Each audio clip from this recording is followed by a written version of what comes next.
There's no place to escape to. This is the last podcast. On the left. That's when the cannibalism started. What was that?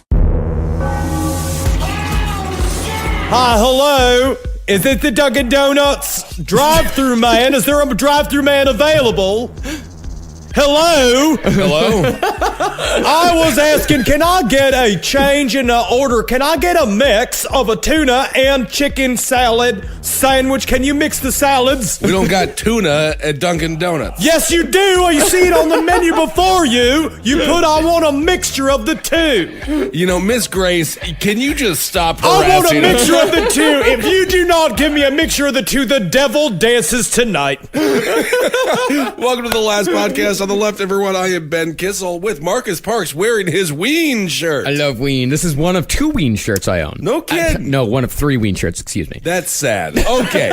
And we got Henry Zabrowski in Los Angeles. If I could just get my hands on Casey Anthony, in the squared circle, I'd get a 10 count. I know for a fact I'd pin her down. I'd push her face into the mat because I got the strength, upper torso strength. I got the legs of a toddler, but I got the hands of a man. Hey, Nancy, I got to ask you, how much money do you think you made off of Casey Anthony? Millions of dollars, and I spent every dollar of it. Thank God. On sweatpants, most likely. We saw her at CrimeCon. Wonderful performer.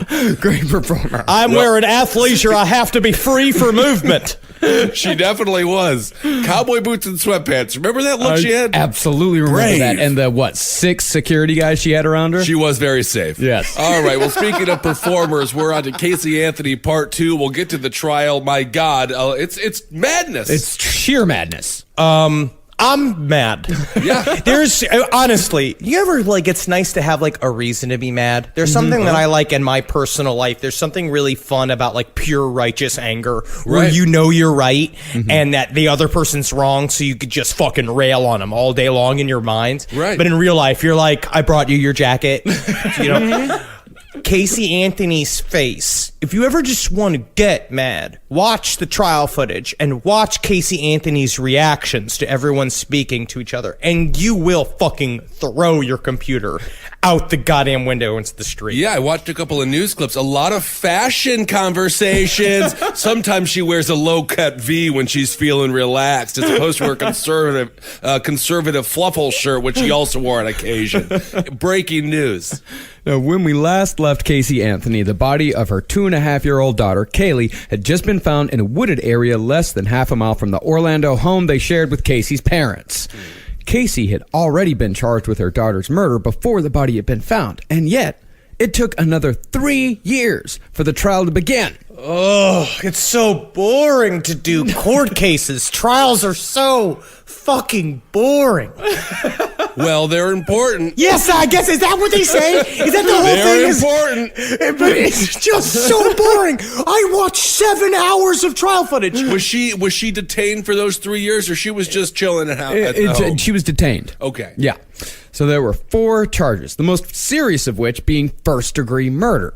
Now, some say the prosecution bungled this case from the beginning. Yeah, you think? You fucking think? There was a bungle.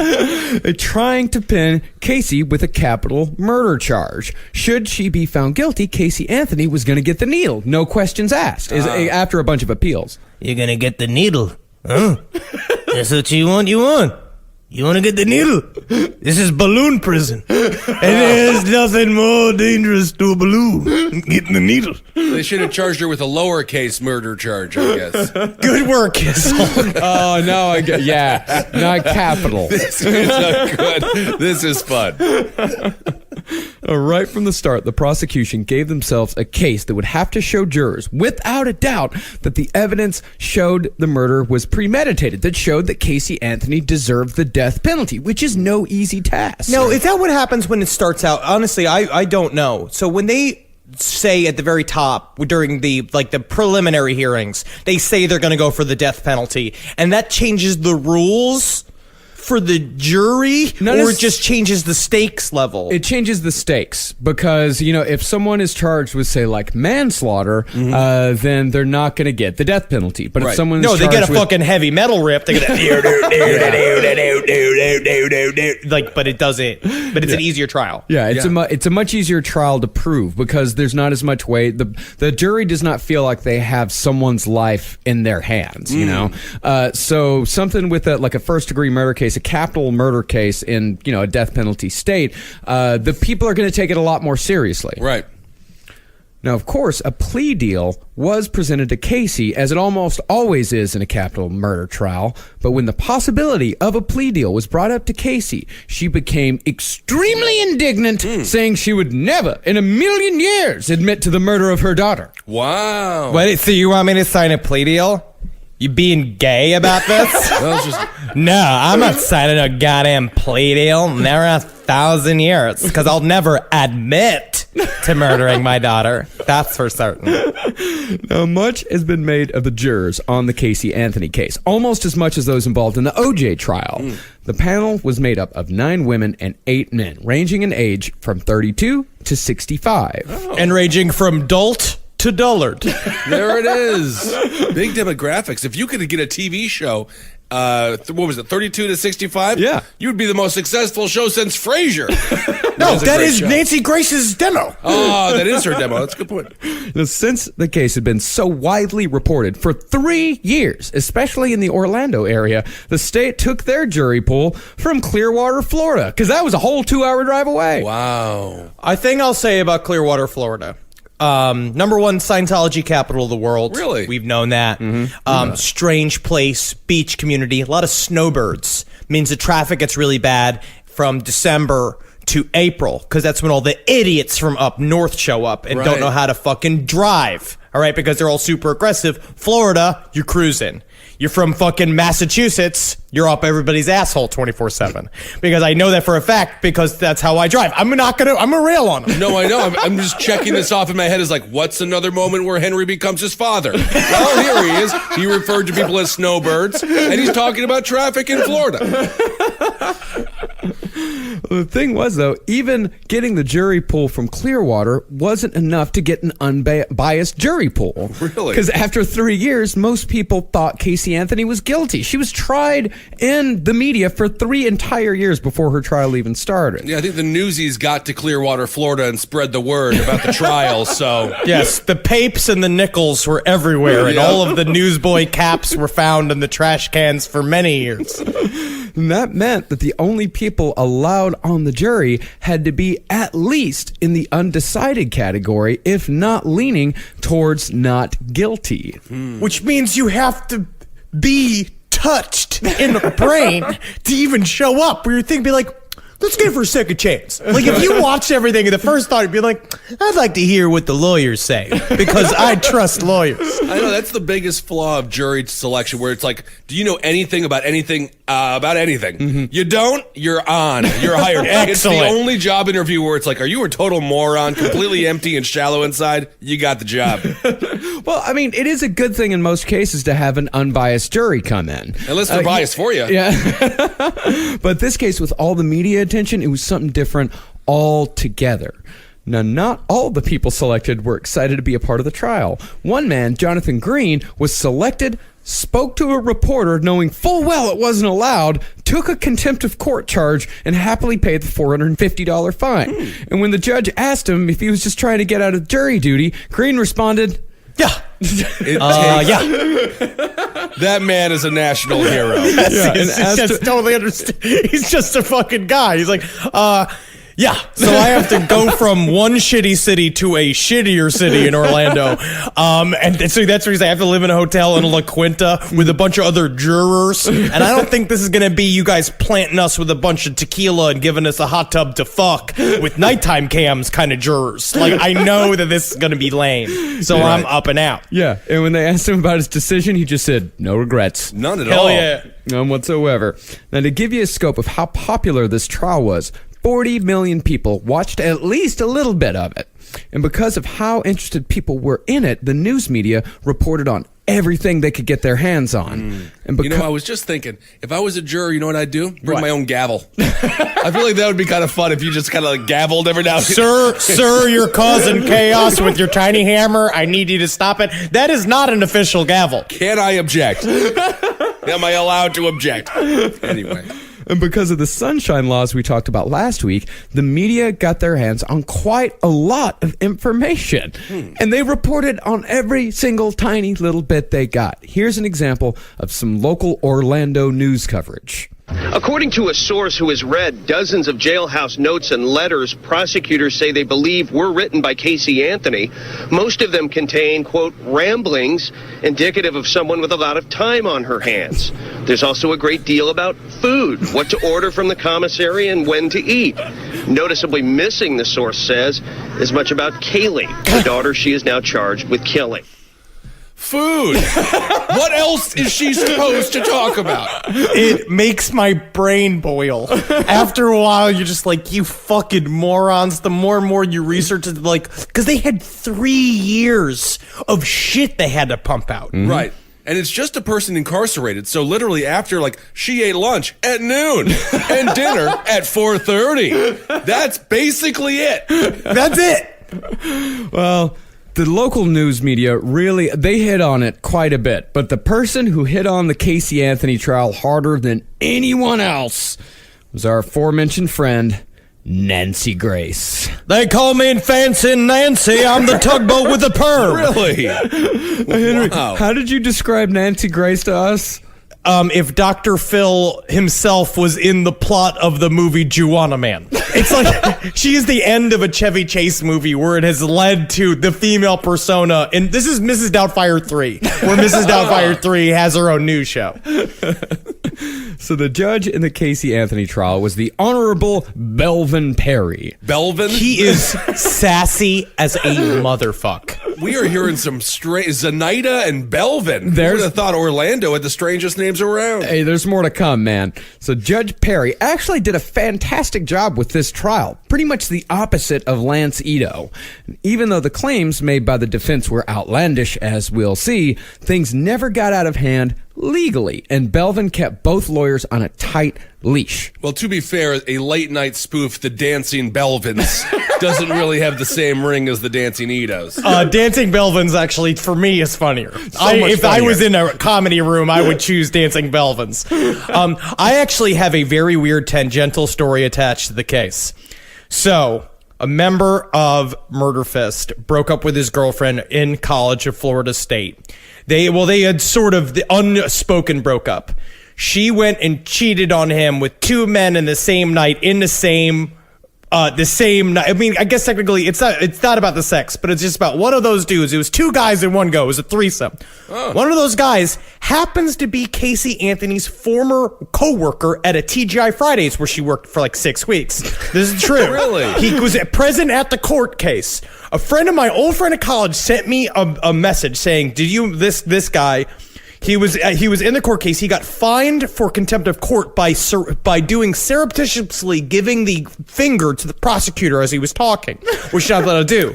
Judge Belvin then holds him in contempt of court, rails on him for 15 minutes. It's an incredible video of him just standing and being like, "Now tell me, sir, what is the notion and meaning of the hand signal that you gave at court yesterday?" It's like, "It meant fuck you, sir." "Say it again.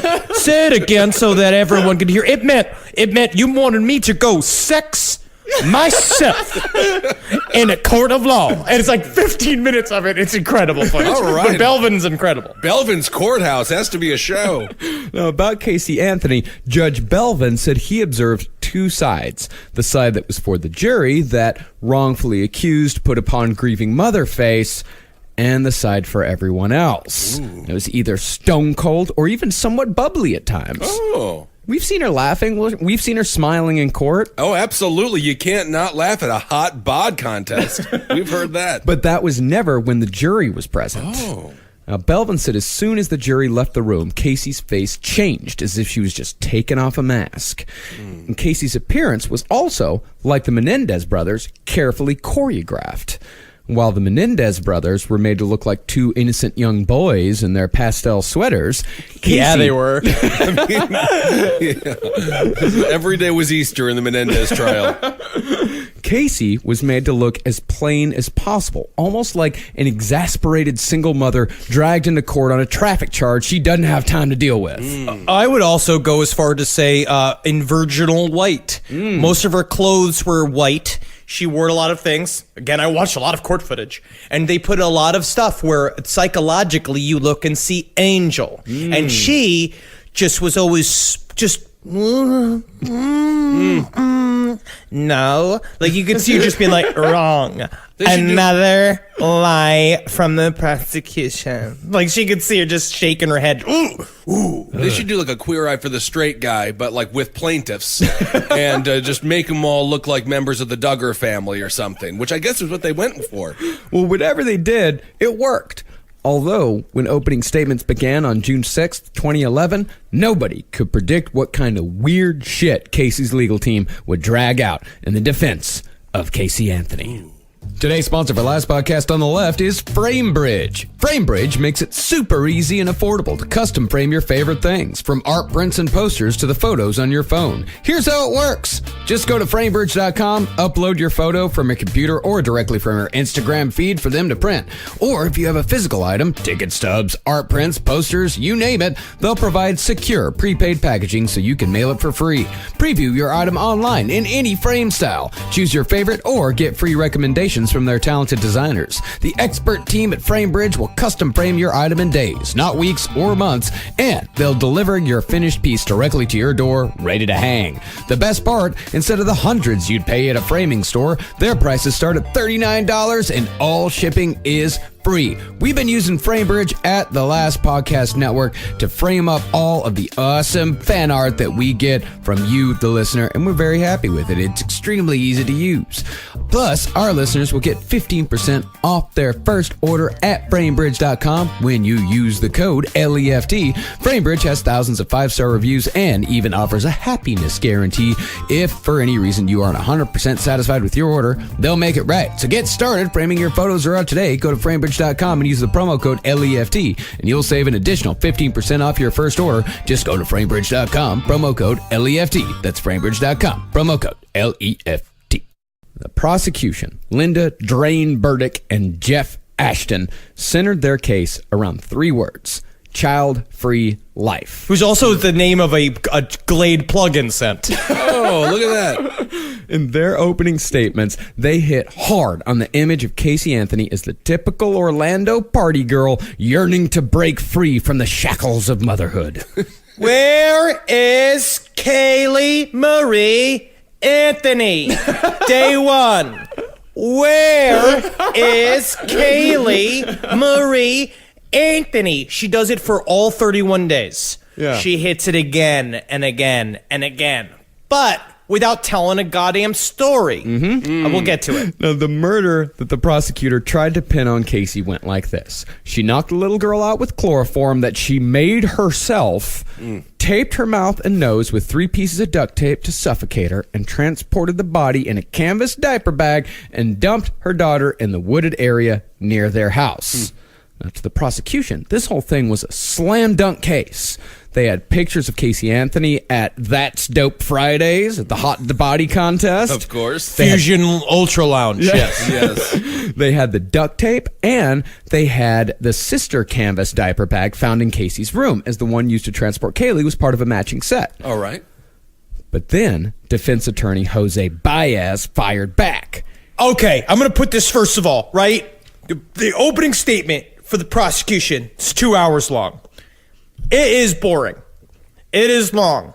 It is arduous. They try to be very detailed. It makes a lot of sense. It's a mistake. Then Baez rolls in, and it's like it becomes the movie Glory with Matthew Broderick. He is an actor. Right. Yeah. He seems to know what he's doing immediately. He paints a picture, and when he fucking drops that club of his information about George Anthony, the whole room goes like, ah, Because they've all been hearing all this other shit from. It's like it's so stupid. Yeah, for 3 It's so years. Entertain them. Well, I think that the whole media coverage, I think it got into the prosecution's head as well, because for 3 years, everybody in America, or damn near everybody in America, is saying that Casey Anthony is guilty. Right. Like, so they think like, oh yeah, all we have to do is go out there and trot out all this shit that's already been trotted out, and then everything's going to be fine. But then Jose Baez comes in and, like Henry said, drops a whole bunch of new information on a case that everybody has been waiting for. That's why you play the game, like Herm Edwards says. No. Herm Edwards. Herm Edwards. Herm Edwards. He was a coach, and his name is Herm Edwards. What? That's why you play the game. Oh, okay. Talk to the Philadelphia Eagles. Oh, great. Good. That's why you play the game. Oh, that's it. Why do you play the game? Because even if you're an underdog, you can still win. And the Philadelphia Eagles are filled with criminals, so it's like the same. It They're comes back to fans. court. Yeah, kind of, yeah. Well, Jose Baez did not deny that Casey had knowledge of her daughter's death, despite Casey saying right up until the trial that it was Zanny the nanny who was responsible. Though Baez opened with a whole new story. His argument was that the death of Kaylee Anthony had been nothing more than a tragic accident involving the Anthony family above ground pool. Oh, no. According to the defense, someone had left the ladder down. Kaylee wandered outside, fell into the pool, and drowned, all while Casey was asleep. George found the body and woke up Casey, saying, "Look what you've done. Your mother will never forgive you," and so on and so forth. And that's when George figured he'd better cover it up to protect his daughter. First, he went to the kitchen and got a couple of garbage bags, and he then took Kaylee's body, placed it inside the bag, and sealed it with duct tape, just like he'd always done when family pets died. And that was George's first mistake. He should have used the patented Ziploc Ultralock for sale here on the Nancy Grace Show. And that's not me being cute with the whole pet thing. That was the attorney's argument exactly. Wow. George treated the body of his own granddaughter like that of a beloved family cat. Wow. Definitely just like that's what grandfathers always do, especially grandfathers that used to be cops. They always do that. Yeah, they always try to make an accident look like a murder. So this really That's what came they out of do. nowhere, though. This whole story came out of absolute nowhere. So it totally shattered all of the previous beliefs. Huh? Yeah, totally. Wow. This was a brand new storyline. George then supposedly transported the body in the canvas bag, dropped it in the wooded area near his house on his way to work, and went about his day. Wow. And that is when Casey took off for a month.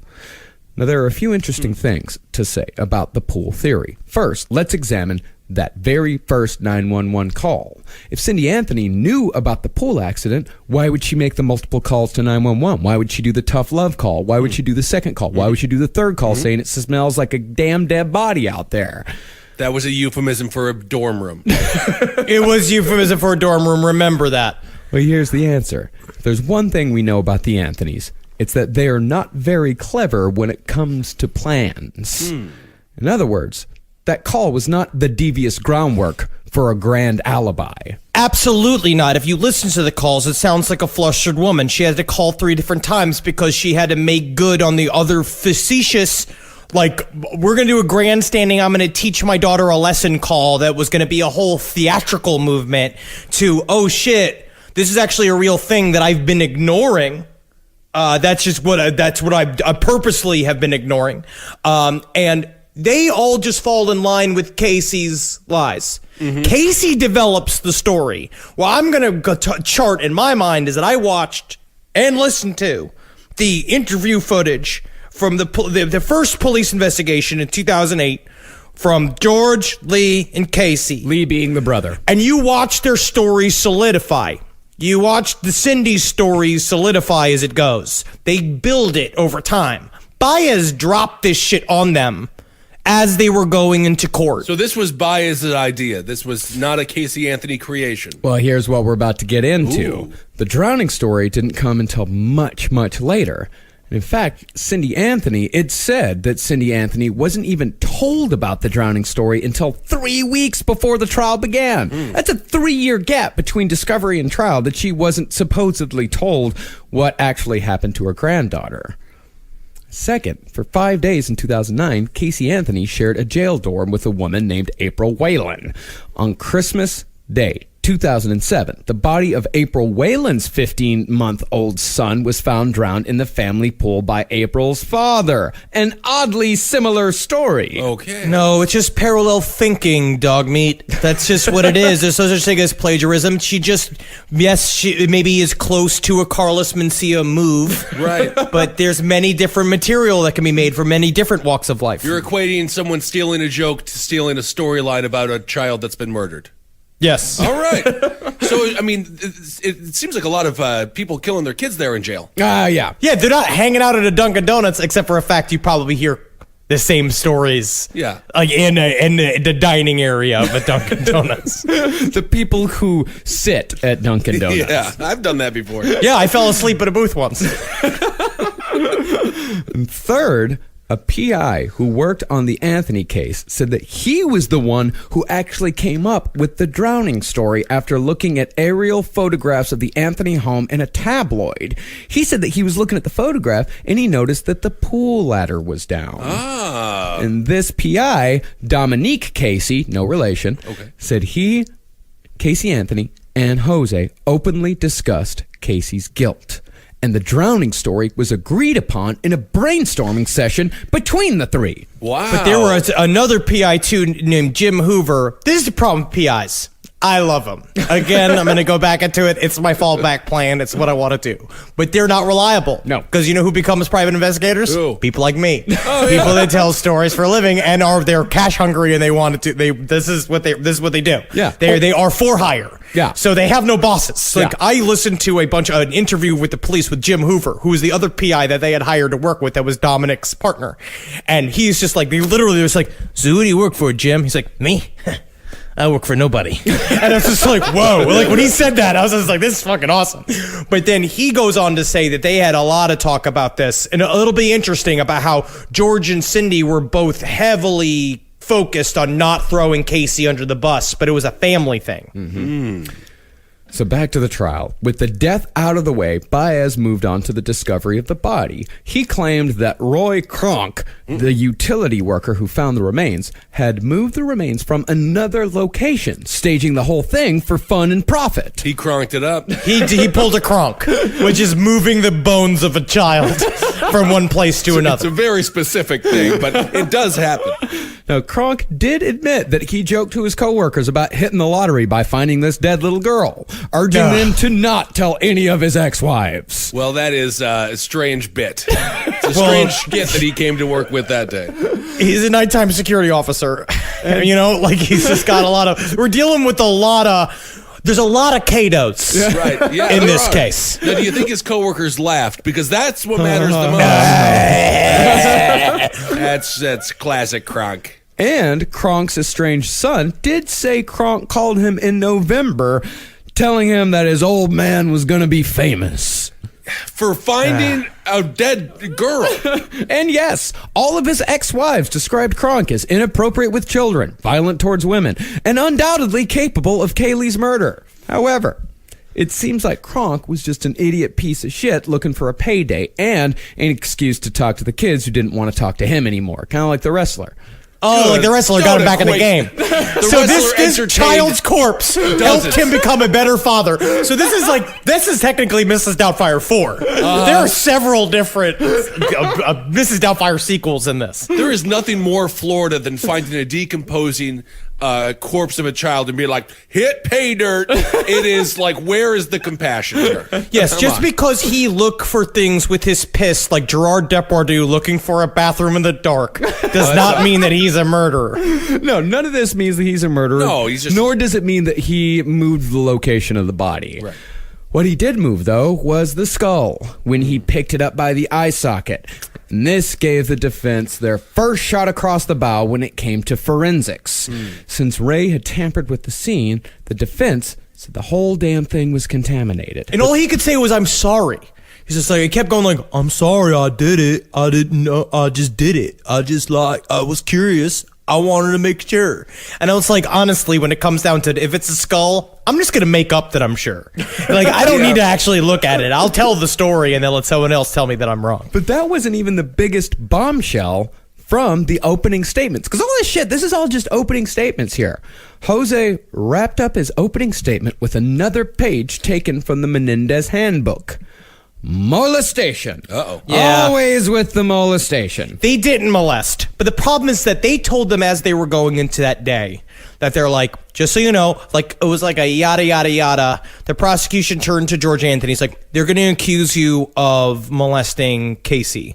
You have to not react, because a part of what being in the, because both, they were not only witnesses in the trial, but they were family members of the accused. So they were allowed to be in the courtroom as it happened, but also anybody who's in the courtroom, which is why my stupid friend got hit with a, what's the term? Contempt of court, was because he made a fucking face, because he gave a finger. So George Anthony is forced to just sit there and not react, which people on the whole don't really understand. So this bombshell's dropped saying that he molested, very graphic, the way he spells it out too, like very, very graphic to try to get the jury's attention. And then you see George Anthony sitting there like a stone, and of course people are immediately like, look at that sociopath. But it's like he just wasn't allowed to make a face, and I'm certain he was in a form of shock. Yeah. I'm sure. So now, were they in on the accusations there? Were George and Cindy like, all right, well, that's fine, we'll take the hit here? Hell yeah. Or was it just like, Hell yeah. we got a pool idea, you molested her, and we're going to move on to like, why would she party? No, they did not know. They did not know at all. Like, Baez came out and he said that George Anthony had sexually molested Casey Anthony starting when she was 8 years old. You know what George Anthony should have done there? What? Check, please. Check, please, get me out of here.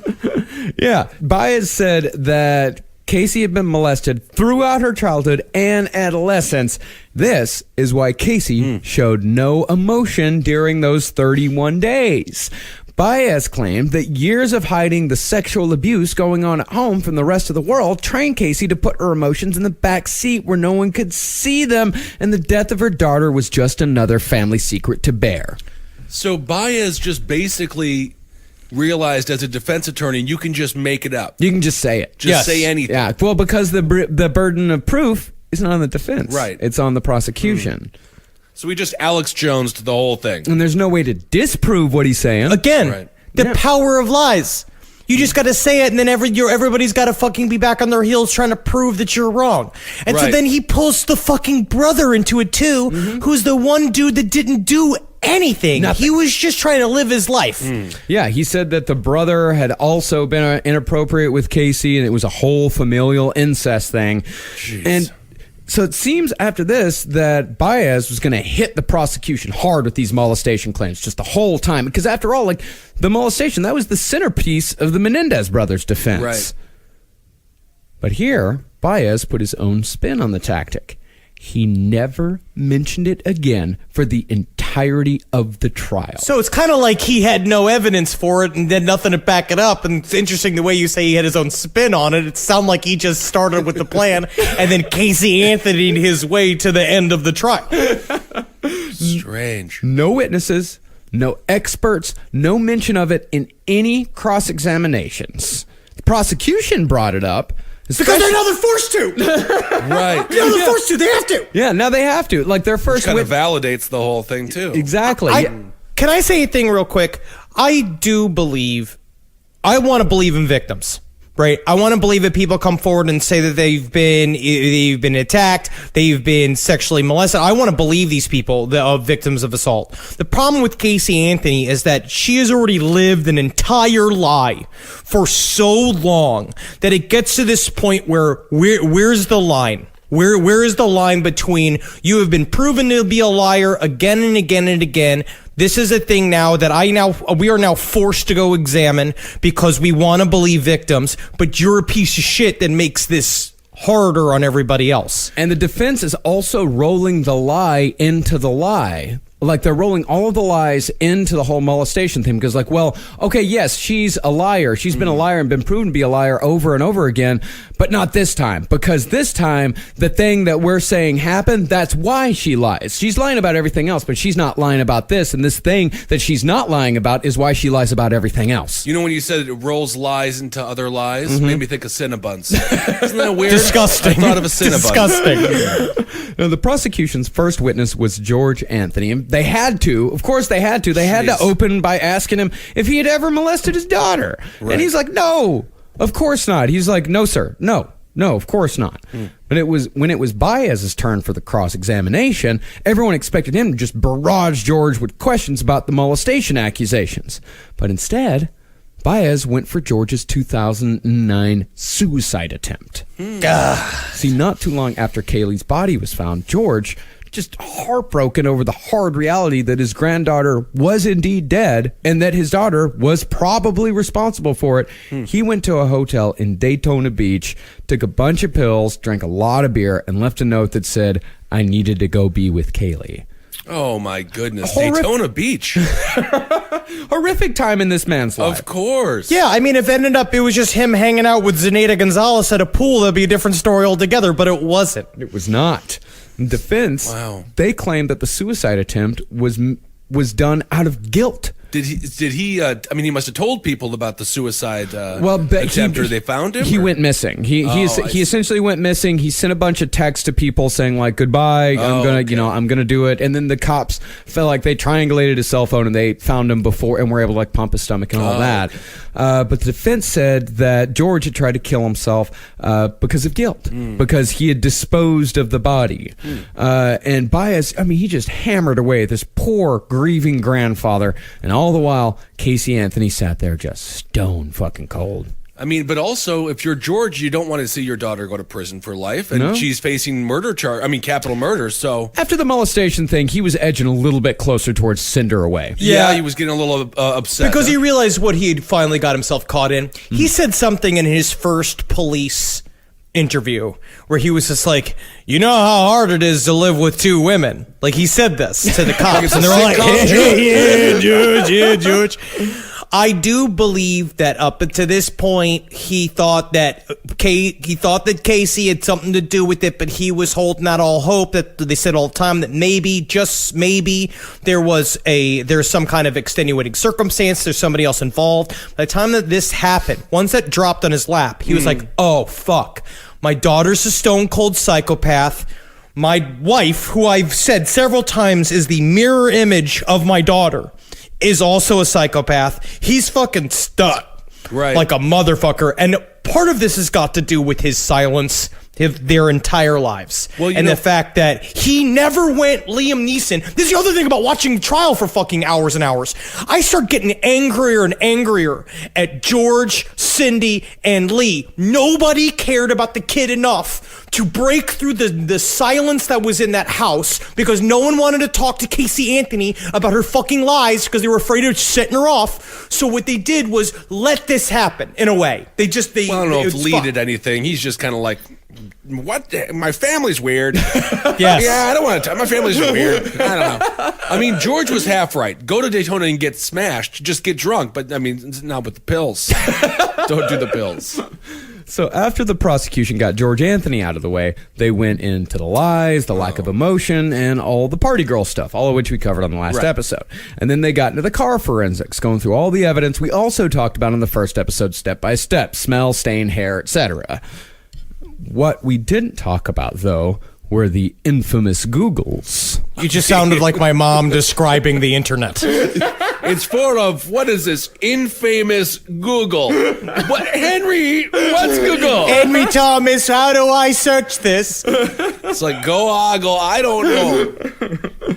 So in March of 2008, months before the death, the prosecution claimed that someone in the Anthony house had made searches using Internet Explorer for the word chloroform 84 times. That's a lot. If she did it. This, combined with the chloroform particles found in the trunk of Dr. Arpad Voss, was where the prosecution drove home their claim that Kaylee Anthony was knocked out using chloroform.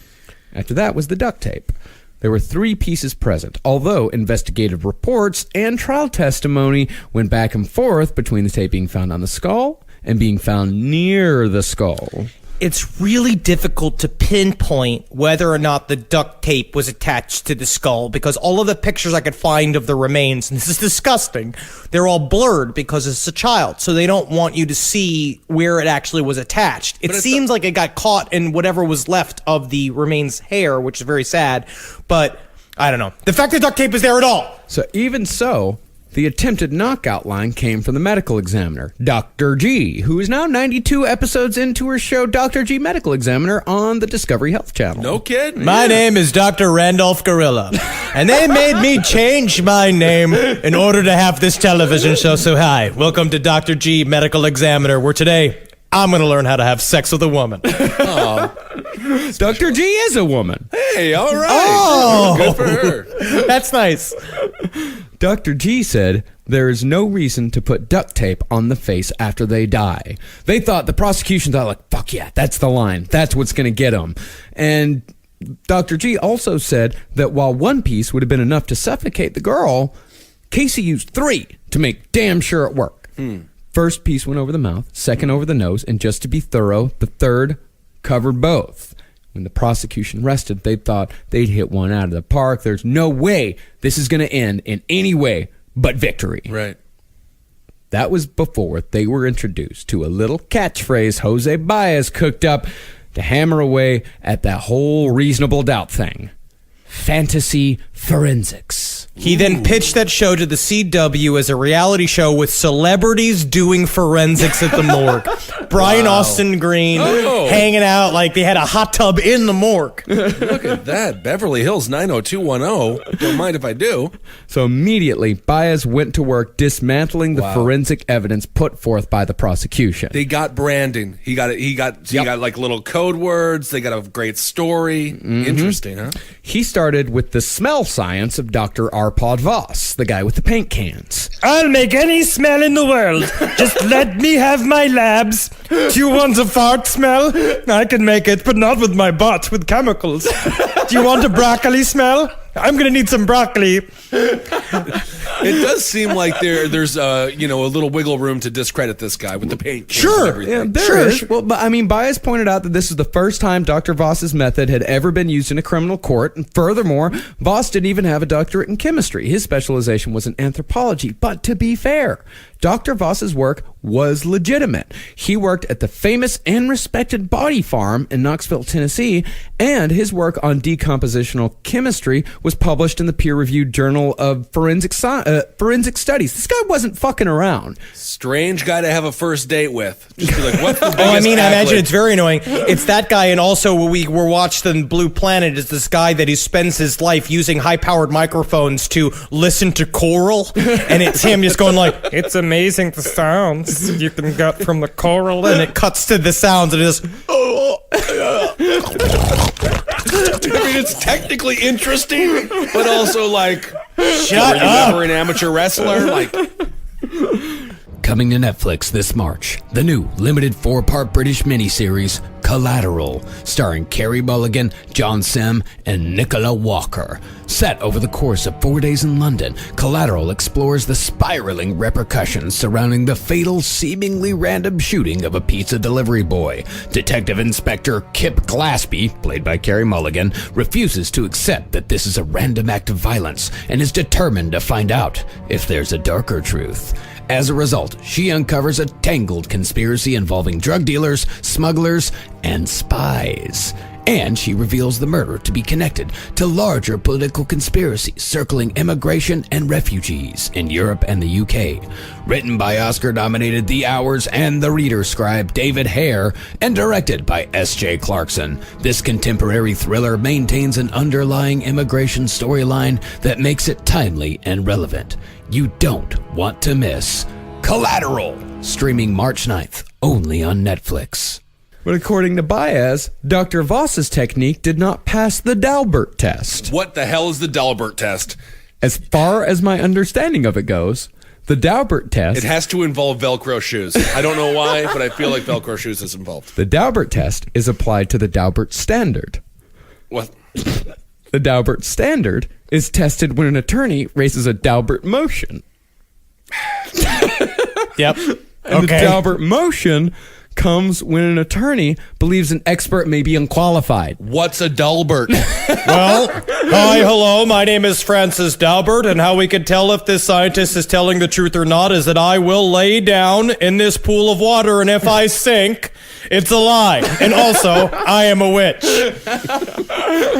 It was one of those things, it's like, like the Monotone rule and things like that. Like, they just get named after people. Oh, sure. Yeah, some It's not fucking like- nerd, some guy back in the day that made everybody stop, and he's like, let's talk to the scientist, because this guy just showed up in a lab coat, and everybody just assumed he was a fucking scientist. Dalbert.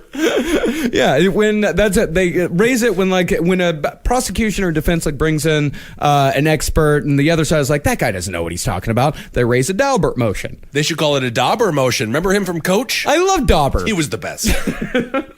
Now, to counter Dr. Voss, the defense brought in a chemistry professor from Florida International University named Dr. Ken Furton. I do believe that Florida International University is taught in the living room of a man's house. Like, this is not... I have not heard many good things about FIU. I know Isaiah Thomas was the coach there for a little while. Didn't go well. No. Dr. Furton testified that there was no hard consensus as to what chemicals are typical to human decomposition. Furthermore, Judge Perry ruled that the jurors would not be allowed to smell the air samples to decide for themselves whether the trunk truly smelled like death or like a sack of rotten pizza. Then Baez took aim at Voss's claim about chloroform. Voss said that trace amounts of chloroform are usually found in the air in parts per trillion, and that's not uncommon. In the air sample from the trunk, though, it was found in parts per million. See, this is where trials just get boring. This is just where you just go and you're like, okay. As a juror, just be like, I need lunch. I know that I need lunch and lunch is provided. When is it come? Because I know that every hour and a half they get a break. Juror Zabrowski, can you stop licking and eating your own chest hair, please? Well, maybe if there was some kind of hors d'oeuvre or some kind of snack bowl, I would be able to do my job as a member of a jury of this guilty woman's peers. Am I excused? Did you bring your own pig in a blanket today, Mr. Yes, it's a hog and a comforter. Well, Baez countered this whole parts per million versus parts per trillion thing with a guy who said it wasn't really that weird that there was so much chloroform, as chloroform is present in plenty of everyday items, including cleaning supplies. Cleaning I products, see. maybe. Maybe there's... She was cleaning her Pontiac Sunfire, but she just missed the rotten pizza. She was just cleaning around the pizza, be like, that's part of the trunk. Before the pizza. Oh, I see. Yeah, this is all before. She's innocent. I see. Now, as far as the Google searches went, Cindy Anthony, fully behind her daughter on a lie once more, said that she was the one who did the search. And even then, it was more of a curious accident. It's so stupid. This doesn't make any sense. I think this makes sense, actually. Curious accident. See, the Anthony family dog had a habit of eating bamboo leaves off a bamboo plant in the backyard, and the dog was seeming a little lethargic. So Cindy was wondering if the leaves had anything to do with it. Do we know if the dog wasn't a panda? The dog was not a panda. Okay. Dogs get sleepy. Yeah. That's what dogs do. They sleep 14 hours a day. Not a panda. Cindy was wondering if the leaves had anything to do with it, so she sat down to Google chlorophyll. No, she wouldn't. She would Google, because I know how moms Google, and I'll even myself Google, be like, dog ate bamboo leaves. Bad? Question mark? That's how you do. That's how you Google search something like that. All right, looking for chlorophyll. Looking for chlorophyll. You know what it's more like? All right. You got it. Come on, You know you what do I'm it. talking about. Come on, finish it up. More like borophyll. Yeah. Yeah. Woo! Oh, they said we couldn't have fun anymore. Look at that. Yeah. But when the autofill showed chloroform, Cindy clicked on that out of curiosity. Oh. She took one quick look at one site about the uses of chloroform in the 19th century and then moved on to her chlorophyll research. Okay. The prosecution had quite a few things to say about this claim. They said that, first of all, Cindy was at work that day. Both time cards and computer records show that, at the very least, someone was using Cindy's credentials on the day in question.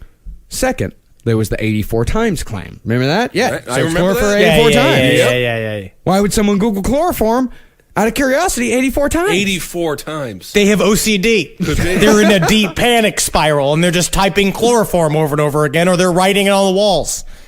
Or they just didn't do it. Oh, See, I that- like the defense in this. What if they didn't do it? They actually have proof behind this one. Oh. See, that first claim about Cindy Anthony being at work, you can argue, like, maybe, Cindy Anthony went home and, stayed logged in at work, and maybe one of her coworkers was using her credentials or whatever. But the 84 times claim, here's a simple answer on that one. The software the prosecution used had made an error. Oh. They were telling the truth. The Anthony family was actually telling the truth when they said they only searched chloroform once. So tired. There you It makes me go. so tired. It's so boring. Hours and hours of this. This is why people go to Nancy Grace, because she's making it fun, and she's saying something like, "That bitch. Another day of testimony from that bitch. My favorite bitch." 84. So we got a little truth here for the Anthony family. Yeah, the truth comes out that this does go How on does the Anthony family. prosecutor mess this up so bad? You have no idea. All right. We're going to get into it later. Then Jose went for the duct tape. He said the state had used quote-unquote junk science in their claims, pointing to the fact that there were no fingerprints present on the duct tape. However, the FBI, they weren't expecting fingerprints. This tape had been outside for months in 90-degree plus temperatures and Florida floods. Right. Anything like fingerprints or oils would have washed off long before the body was found. But that didn't stop Baez. He doubled down, saying that not only should there have been fingerprints, but there should have been DNA on both sides of the tape as well. No, it wasn't murder. It was Dad's old put the body in the bag and tape it up routine that produced the duct tape. It doesn't make any sense. It was just wrapped in plastic. It was put in her poor little girl was put in a diaper bag. If there is duct tape remotely attached to the face of a dead little girl, you think it to have something to do with murder and not have. It's just so upsetting. Henry, think you're I have listening- something for you. Uh-oh. What do you say about the duct tape being on the face? If it's near the face, then that's murder. Well, I say maybe it wasn't near the face. Uh-oh.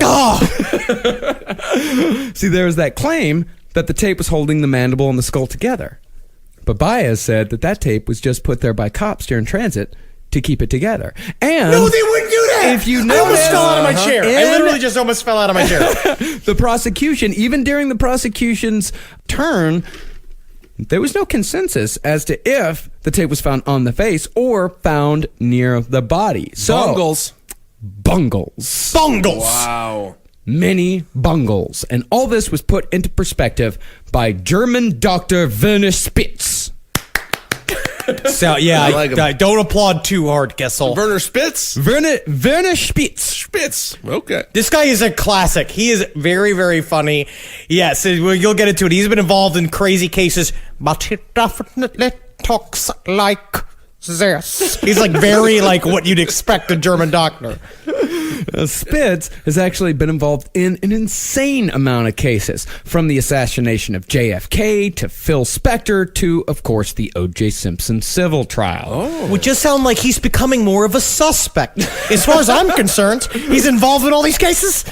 But before you peg Spitz as a scientific spoiler, know that his only work on the O.J. civil trial was to testify that Ron Goldman and Nicole Brown Simpson did indeed die from multiple stab wounds. This is very easy stuff to do. I mean, I could have done that. Yeah. They got stabbed. Yeah, they were stabbed. In the case of Casey Anthony, though, Spitz took the autopsy performed by Dr. G apart, piece by piece. Not that that was a very difficult thing to do, because he was right. The investigators half-assed damn near everything in this case. Spitz is not a bad man. In fact, he's one of the most respected forensic scientists in the entire world. He's just a guy who can't stand to see bad work go unremarked. Right. He took the money, sure, but he just gave his honest opinions. He's the bummer. He's a bummer. He's a bummer, but he's a scientist. And so scientists are technically supposed to be bummers, and we need to count on them being bummers. Right. So he was just pissed off that they messed up so bad in the process. Pretty much, Yes. They fucked up everything because they thought they had a slam dunk case. yeah.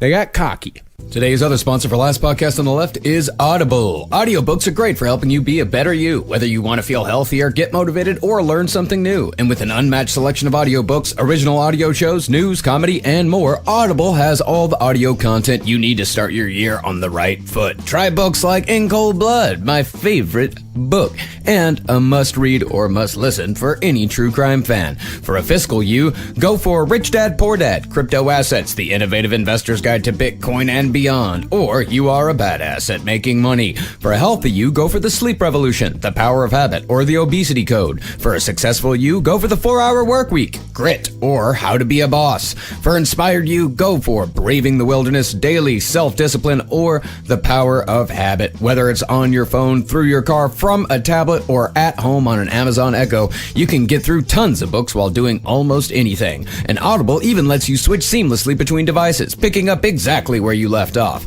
Start a 30-day trial and your first audiobook is free. Go to audible.com/LEFT or text LEFT to 500-500. That's audible.com/LEFT or text LEFT to 500-500 for a 30-day trial and free first audiobook. Audible, you can do it with audiobooks. And the other scientist brought in by the defense was solid as well. Dr. Lawrence Koblinski was actually an early proponent of using DNA evidence in a courtroom, but even he had to admit that unless there's a root on a hair, a mitochondrial match is the best you can do. So that means that, in court he had to come in and say, like, yeah, it's mitochondrial, and yeah, it was untreated, and yeah, it was around the same length as Kaylee's hair, but we can't say conclusively that it belongs to Kaylee. But we can. But can't we though? That's like the if I thing. was the prosecutor, I'd just be like, but can't we? 2 words. Consistent with. That seems mean. Seems like a joke that people said about me. I don't like that actually at all. It's fucked up because there's no body. Because there's no murder weapon, because the prosecution couldn't put together the story and the timeline with hardcore facts, the 31 days that it took for them to realize that she was missing changed everything. Like that's kind of what it did. Essentially, Florida ate the evidence. Yeah. The swamps hid the crimes for whoever did it. They kept using the words consistent with because they didn't have the body. They didn't have the murder weapon. So all they couldn't say is. They just had to say consistent with. There was never anything conclusive for the jury. No CSI moment. And that bullshit helped Jose Baez mislead the jury into confusing a reasonable doubt with a reason to doubt, as O.J. Simpson prosecutor Marsha Clark put it in an article she wrote about the trial. Now, as I said before, the defense never again mentioned the molestation in the trial, not even in the closing statements. But there was one other thing they didn't mention at all during arguments as well. The drowning. No evidence was put forth and no questions were asked, almost as if they'd never even brought it up in the first place. Wow. Did you try to read Baez's book, Presumed Guilty? No. I tried to read it and it really made me upset. Like, I couldn't get through it. I'm trying to be impartial because she is innocent. She's not innocent. She's not guilty. It's 2 different things. She's not guilty. But it's I want to come out with a clear mind, but it really comes down to the fact that I don't know, man. They couldn't put the story together. Yeah. They just couldn't. It's very important. But Jose Baez could. Right. Especially in his closing arguments. Okay. So as far as the closing arguments went, the prosecution went first. They repeated their whole case and went through all the forensics once more, talked about the lying and the lack of emotion, and then rounded it all out with one question. Whose life was better with Caylee Anthony dead? And this was followed by a slideshow of pictures of Casey dancing, the Bella Vita tattoo, and so on and so forth. But also remember this. This is where they fucked up, obviously. Right. Because I am realizing, too, the deeper we go into this case, it is really difficult to tell people how to grieve and how to act. Yeah. Like, the fact that they pin this whole thing on essentially slut-shaming Casey and doing trying to paint her character is that they put it on a slippery slope because you had to deal with a bunch of people that all have to sit and think about, like, what would I be like in total pain? Most of the time, you want to try to act like nothing's happening. Like, Casey Anthony did it to a sociopathic, completely trashy level. Who hasn't partied, Yeah, but the YouTube comments for each one of the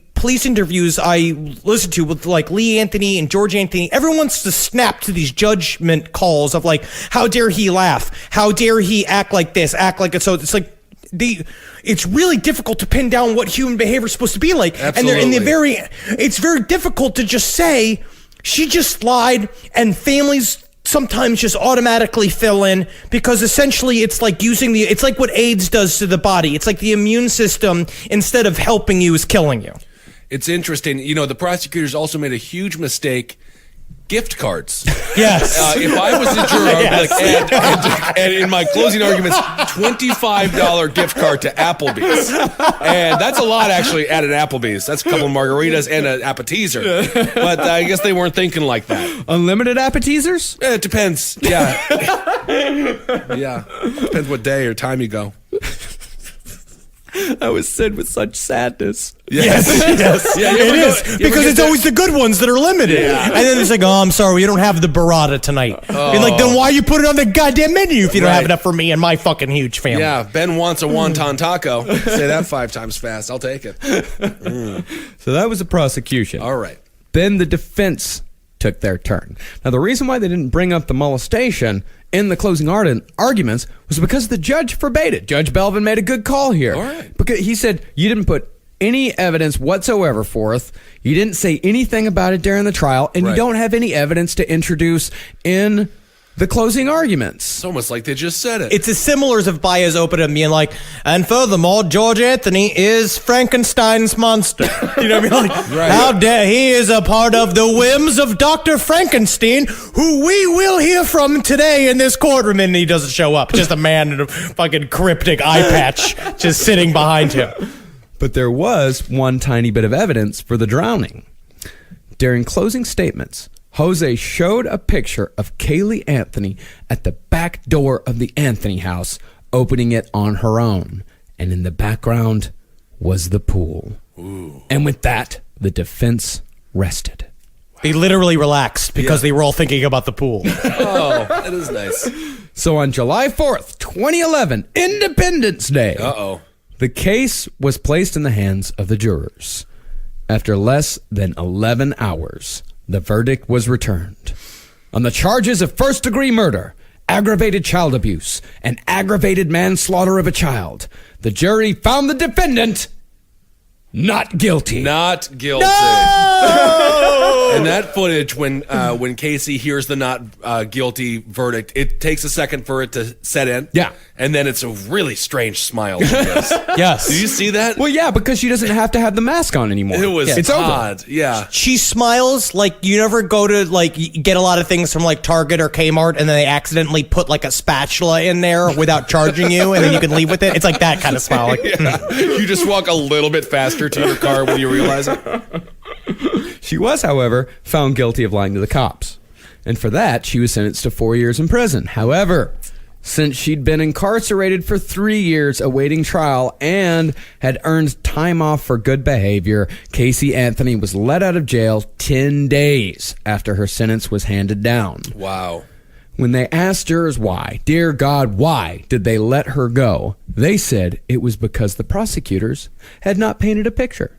Right. There was evidence she lied and evidence she wasn't the greatest mom, but there was no clear-cut, there it is evidence that she was a murderer. That's why sometimes every defense team has to have an artist.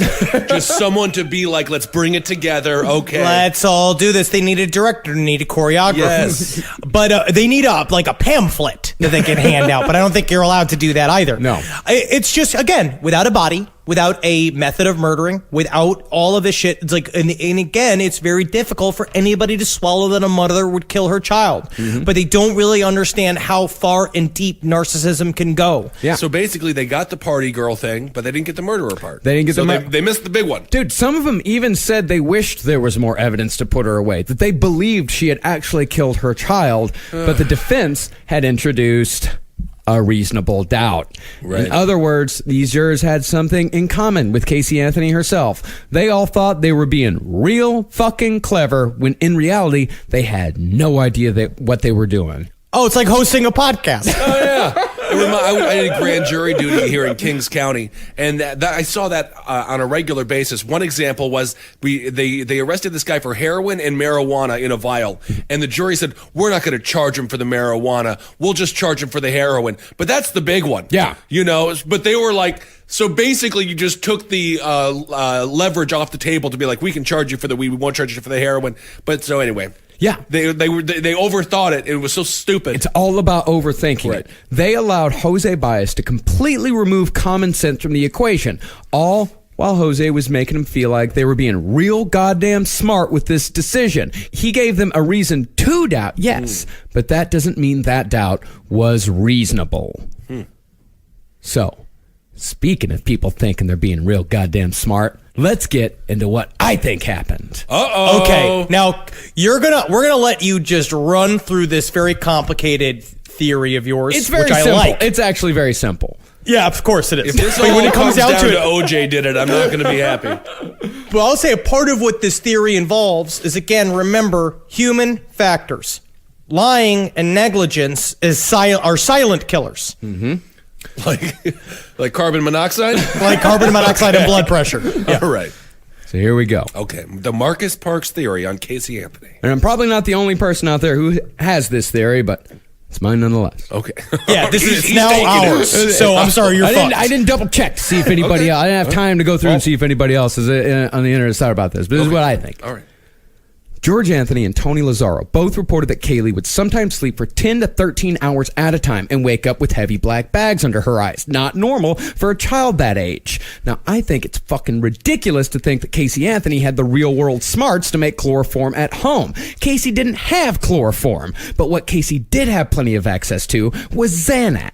Zanny. Now, you may have already picked this up, but think about Zanny the Nanny. Zanny, as we said, is a street name for Xanax, specifically among shitty club kids like the ones Casey was hanging out with. Now, it's very possible, if not likely, that Casey had been dosing her kid for weeks with that shit, as Xanax had just become a recent addition to her life with her new boyfriend, Tony Lazzaro, and the club lifestyle he lived, hence Zanny the Nanny.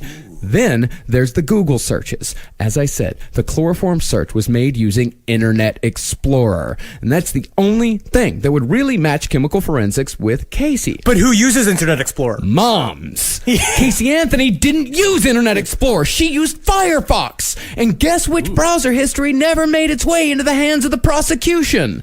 Firefox. Yes! Wow. Yeah, Kissel, you're getting it. Now, this whole Firefox Internet Explorer thing was uncovered by a couple of keepers type people, like amateur web sleuths who met online. However, this isn't just something I found on a message board. This was reported by a local Orlando news station and confirmed by people within the Orange County Sheriff's Department.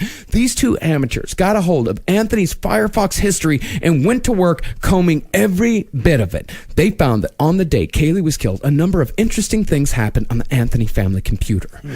At 8 a.m., Casey logged on to AOL Instant Messenger and chatted up a guy with the screen name White Playboy. And that's spelled WITEPLAYBOI. Oh, he's fun. Yeah, he's fun. Yeah. He's super fun. He wrote, So what are you up to? and that's using an R, a U, and the number 2 in place of actual words. Cool guy. Yeah.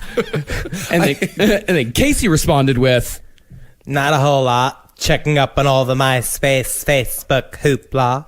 She continued the MySpace Facebook hoopla for several hours after that, viewing over 1,000 different pages, seeing all the fun her new and old friends without children were having without her. Child-free life, now available in Glade. I see. At 2:30 p.m., George Anthony left for work. Now, what I'm about to say is completely true, backed up, and confirmed. At 2:51 p.m., Casey Anthony, using Firefox, Googled the term foolproof suffocation. Because the prosecution didn't search the Firefox portion of that computer, they missed 98.7% of the browser history records for July 16th, 2008. Oh, they bungled it. Now, foolproof suffocation could possibly be the name of a band of a friend of Tony Lazzaro's, correct? But I don't think that band existed. I don't think so. You know who knew about that foolproof suffocation search? Jose Baez. No. He wrote in that book that Henry mentioned earlier, he wrote in his book about the trial that he fully expected the prosecution to sandbag him with all this. He thought it could be the knockout punch that would put a needle in Casey's arm. But it never happened. It never came up. So every day he's just like, when are you going to hit me? Every day. When's it going to happen? Bungled it. They bungled it. Bungled And it. Baez, like, his defense for it, he even admits, was weak as fuck because he was going to say that, oh, George Anthony had suicidal tendencies. So George Anthony was the one that was looking up foolproof suffocation. But the prosecution never said jack shit. And in fact, completely bungled up, even on the Internet Explorer searches. 84 or 1. 84 or 1. They fucked up at every step of the way. Now, the fingers get pointed in a lot of different directions here. The prosecution says the Orange County Sheriff's Office, who was in charge of extracting the data, never handed it over to them, which is true. But the OSCO says they didn't hand it over because the prosecution never asked for it. Remember, even though this was 2010, 2011, Right. technological know-how has made huge strides during this decade. But back then, do you honestly think the OSCO even knew there were other browsers besides Internet Explorer available? And besides, they say the prosecution never asked for them to search suffocation. The prosecution only asked for chloroform. Wow. Yeah, because they didn't understand that you could do, because at the time, I remember Firefox was in beta testing. Yeah. There was many times where it's like, if you went and got it, because it was the same thing when I got my Gmail, like I got my name in Gmail because I got an offer to beta test Gmail and I just did it. Mm-hmm. But but a government agency doesn't know this shit unless they use it at home. So just check for chlorophyll. Check the Dolphins score. Did Orlando Magic? Did they trade away for? What? It's ridiculous. Yep, and Sheriff's Captain Angelo Nieves called the whole thing, quote, an oversight. An oversight. Yeah, an oversight. Saying, quote, This has been a real learning experience for investigators as well. And honestly, isn't that enough of a punishment for us? We've learned our lesson. I think we've all just water under the bridge. An oversight is forgetting a McFlurry when you're sent out to buy your family McDonald's dinner. That's ridiculous. So here's what I think happened. Casey Anthony spends all morning looking at the various MySpace and Facebook pages of other kids in their late teens, early 20s, just out having a great time on old Orlando. So she had a fatal case of FOMO. Her father leaves for work. Casey looks over at her daughter and thinks, fuck this. I don't want this life anymore. Oh. She Googles foolproof suffocation, finds a mention of duct tape, and moves forward. However, she's not a serial killer. She's taking no joy in the actual murder of her child. It's just a means to an end. So to make it easier on both her child and herself, she takes the kid to Zanny the nanny. Quote unquote, quote unquote, quote unquote. Pumps are full of Xanax. After the kid's out, Casey puts the tape over the mouth and the nose, then waits for Kaylee to expire. She then stuffs the body in a garbage bag, takes it out to her car in the canvas bag found in her room, and places her in the trunk of the Pontiac Sunfire.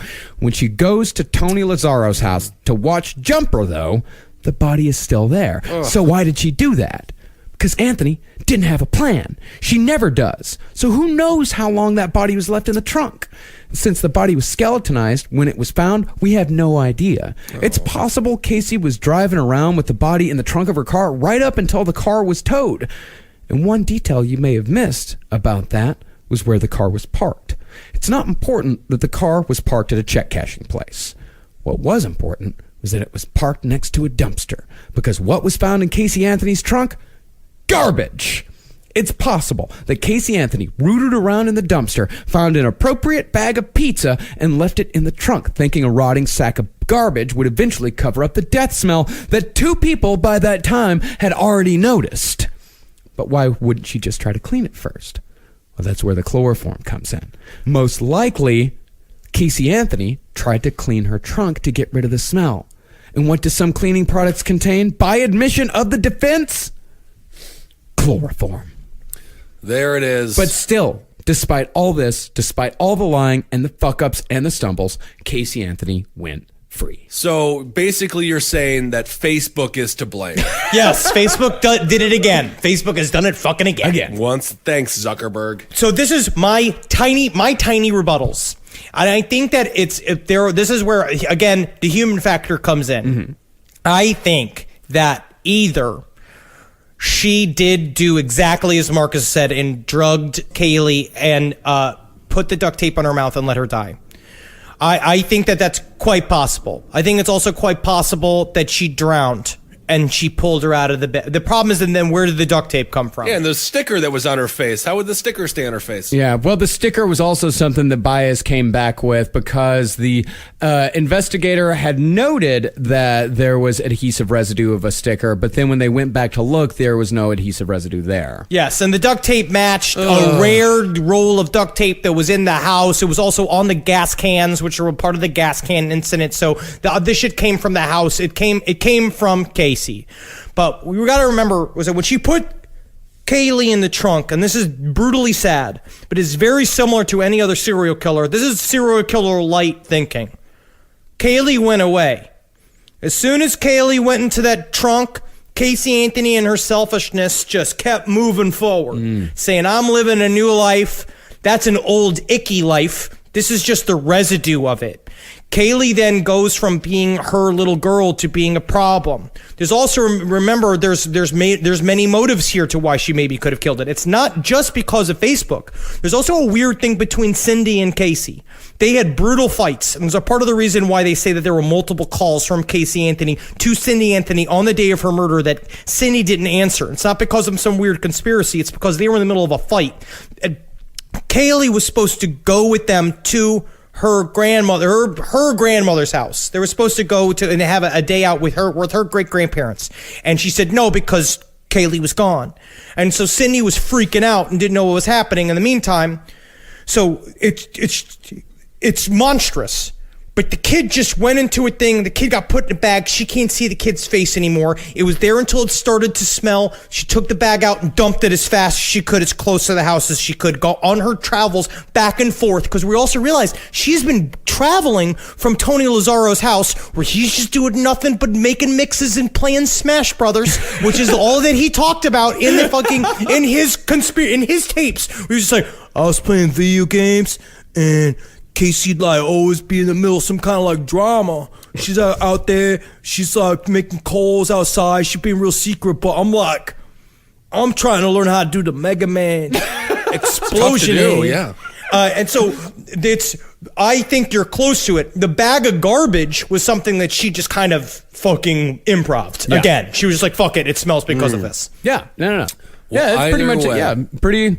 pretty similar. Like, Kaylee is gone, and it's very sad. extremely sad. I don't Yeah. know how you look at that baby and want to kill it. I mean, it's She's even so possible. cute. It's even possible that Casey, part of it why Casey killed her was to punish the mother. Right, sure, I can Yes. see that. Yeah. Yeah. But because of her having the baby in the first place, Cindy, up until that point, apparently one interesting thing that Lee said in his testimony was that Cindy said shit to Casey along the lines of, Kaylee was your best mistake, but it's still a mistake.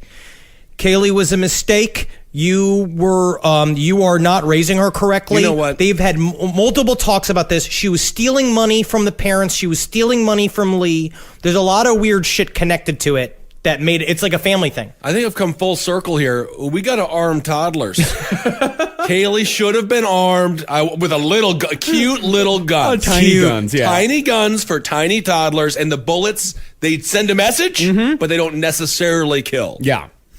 So all that happened in 2011. It's 2018 now. Thank you. All right. You're welcome. Where? Why are you so this is the cockiest you've ever been. Yes. This is the one time I know It is I'm right. 2018. Yes. It is. I am correct on the year. I'm not very confident in a lot, but I'm confident on what year it is. All right. Where is Casey Anthony? Oh, People magazine segment. Where is she now? I know. She does pop up every now and again, doesn't she? As of last summer, Casey Anthony is shacked up in a wood-paneled house with the lead investigator for her defense, Pat McKenna, P.I. What do they talk about all day? Well, he is a very dyed redheaded man who is in his 60s, and he is living the life. All right. And if the name Pat McKenna sounds familiar, it's because McKenna was also the lead investigator for O.J. Simpson. And in fact, Casey said in an interview that she can empathize with O.J. She says she sees, quote, a lot of parallels between the two of them. Yeah, what could that be, Casey? Well, we were both athletes. I was in the swim team, and no one talks about that. And they called me Mrs. Electricity. In an exact quote, Casey Anthony said, We were both two high-profile cases where there were a lot of distorted facts. I've gone through the files, and I can say independently, without just being biased, the timeline doesn't make sense. Casey, it's just we got you here. I just got to Yeah? ask you. So you killed Kaylee, huh? You think you're fucking better than me? Just Okay, asking. how about this? 2 games out of 3, we play Smash Brothers. If you beat me, I killed Kaylee. Oh, okay. no, it is very possible that this Pat McKenna guy is just letting Casey live with him out of the goodness of his heart. Because Oh, honestly, please. the girl Oh, ain't got yeah. nowhere to Oh, go. please. This This is, you know, in Florida, there's many ways to find a wife. I found mine by getting her off a capital murder charge. However, claims made in lawsuits against Casey suggest something otherwise. Another PI who worked on the Anthony case, the same one who said he cooked up the drowning story, said that one night he arrived at Jose Baez's offices to see Casey Anthony running out of Baez's personal office naked and giggling. Hot goss. Gosh, because Casey Anthony actually got sued by quite a few people. Oh, afterwards. really? Yeah. Why? Huh. Yeah, and this was in her bankruptcy case that all this came out. And another time, this PI said that Anthony refused a media interview that Baez had set up for, to which Baez replied, Okay, now you owe me 3 blowjobs. And then they laughed about it. yep, and this is all unsubstantiated. Yes. It's juicy, man. It's juicy. It's fun. No, things aren't easy for Casey Anthony. Nah. Her father... Are you becoming the man from Big Lebowski? Things weren't easy for Casey Anthony after that. But the tumbleweed rolls on and Casey It's so Anthony. funny because I keep thinking of that. They did the. I thought about that all the time from Big Lebowski. But her life is in your hands, dude. Like Baez talking to the jury. Her father, who to this day believes that his daughter is 100% guilty, refuses to talk to her, probably because of the whole falsely accusing him of a lifelong pattern of molestation thing. Yeah. Yeah. There it is. Yeah. Cindy, on the other hand, still talks to Casey and is once again fully on her side. Are they still married? Yes. George and Cindy? Yes. She believes that she, quote, asked God to show justice when it came to her daughter's guilt, and whatever verdict came through would be God's final word on the subject. Oh, my. Yes, God speaks through the legal system of Florida. Every time. Through 12 people of Clearwater, Florida. Yep, Always. I've heard that. So these days, Casey says she's working for the PI she's living with. This is how she described her duties in an interview she gave last year. One of the reasons I'm so good at my job is because I'm taking everything that the state tried to use against me, like my Facebook and pictures and all that stuff that they distorted. I now go through and research people's backgrounds and put everything together in a good way. All right. I just Ooh, man, I just honestly, spikes my in a good fucking way. blood pressure. It's a good way. She does it in a good way. Yeah. She works for a PI in a good way. How old would Kaylee be right now? 11. Oh my gosh. Oh no, and they asked her that one. I remember one of the questions they asked her, be like, and during this final interview, this was in 2017 that she did. She said that, and they asked her, like, so what do you think Kaylee would be like today? And she's like, she'd be a total fucking badass. She'd be listening to classic rock and talking to boys. It's like, ugh, God. you could have at least been like, she's gonna be president. Like, you have to No, come up she's a with total some kind bad- of. She would also still only be 11. So Yeah, raising herself. Yes, and while you're what- fucking this private investigator who she would have ended up anyway. Well, technically, Tony Lazzaro. In the end, I'm also good. Tony Lazzaro just got out of that somehow. well, he's not a. His life is over. His life's over. When So, you I don't- watch, is his life over? no, I don't think so. I think he's okay. Like when you watch Casey, when you watch Tony Lazzaro on the stand, when they were talking to him about Casey Anthony, like her behavior, he was relishing. He was trying to throw dirt on her grave. Yeah. Like, Well, you know what I had a listener send me I guess that he was high school friends with Tony Yeah, Lazzaro and sent me his Twitter account, which I'm not going to follow or don't blow him up. I think that's like fucking awful. But his Twitter bio was just, let me live my life in peace. That is true. Yeah, leave the guy alone. He was wrapped. Casey Anthony is a horrible person who wrapped so many people into her lies and ruined so many lives. And I feel bad for Tony Lazzaro Of course. because he was a college student. He's still a piece of shit. Dude, he wasn't the best just a- dude. is he too dope? He was a fine dude. He was a fine dude. I'm Yeah, sorry. That's Dope Friday. take it back. That's Yeah. dope. He's just having dope Fridays. Yeah, he was I just know. a I take it UCF back. student. Yeah, and he'd only been seeing Casey Anthony for like 2 weeks, 3 Oh, weeks, yeah, something it's- like God that. damn. So as far as how the public perceives her, this is the last word from Casey Anthony. I don't give a shit about what anybody thinks about me. I don't care about that. I never will. I'm okay with myself. I sleep pretty good at night. She doesn't give a shit. Yeah. She's just like, I don't care about anything people say. I sleep pretty good at night. Makes me go insane. yep. And I can All see right. Nancy Grace getting all buttered up. She's filling up that pantsuit every day. Just like, I just know if I was in that one room with that tot mom, I would dip her in ketchup and consume her.